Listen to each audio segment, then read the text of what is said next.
तबारकल्लज़ी बियदिहिल मुल्क वहुवा अला कुल्लि शैइन क़दीर। बहुत ही बरकत वाला है, बड़ा ही बरकत वाला है।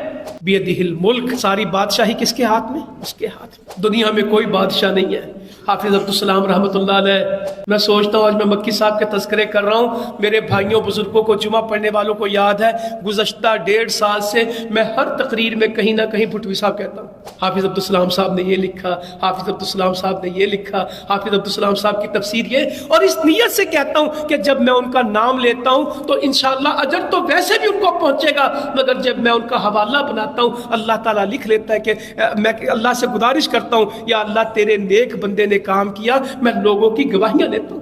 कहते बादशाह दुनिया के क्या होते हैं? राया के ये मोहताज है, राया इनकी मोहताज है, ये लोगों से टैक्स लेते, पैसे लेते तो बादशाही करते हैं। ये कैसे बादशाह कि जिनकी हिफाजत के ऊपर चौकीदार मामूर हो, जिसकी हिफाजत की जाए, वो कैसा बादशाह है? जो लोगों से पैसे लेके बादशाह चलाए, वो कैसा बादशाह है? जिसका इलाज लोग करे, वो कैसा बादशाह है? वो बीमार पड़ जाए, वो बूढ़ा हो जाए, उसे मौत आ जाए, वो कैसा बादशाह? ये कैसे बादशाह? बादशाह तो वो है बियदिहिल मुल्क, जो किसी का मोहताज नहीं है, जिसकी कोई हिफाजत नहीं करता, जिसको कभी जवाल नहीं है, जिसको कभी शिकस्त नहीं है, जिसकी कोई इंतहा नहीं, जिसकी कोई इब्तदा नहीं, वो हमेशा से है, हमेशा तक है।